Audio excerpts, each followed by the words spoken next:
രാജ്യം ജയിച്ചു, രാജാവ് പടിയിറങ്ങി. ഒരു രാജാവല്ല, രണ്ട് രാജാവ്.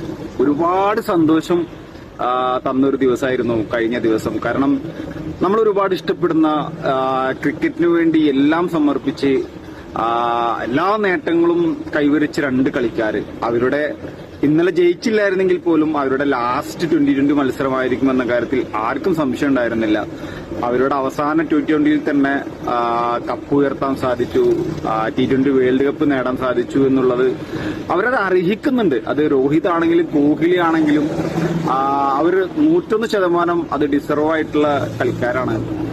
ഒരുപാട് സന്തോഷം. എനിക്ക് മാത്രമല്ല, ഇന്ത്യയിൽ തന്നെയല്ല, ലോകത്തെ എല്ലാ ക്രിക്കറ്റ് പ്രേമികൾക്കും ഒരുപാട് സന്തോഷം തന്ന ഒരു വിജയവും മത്സരവുമാണ്. ഫോമിലില്ലാതിരുന്ന കോഹ്ലി ഏറ്റവും ടോപ്പ് സ്കോർ ആകുന്നു, മാൻ ഓഫ് ദ മാച്ച് ആകുന്നു.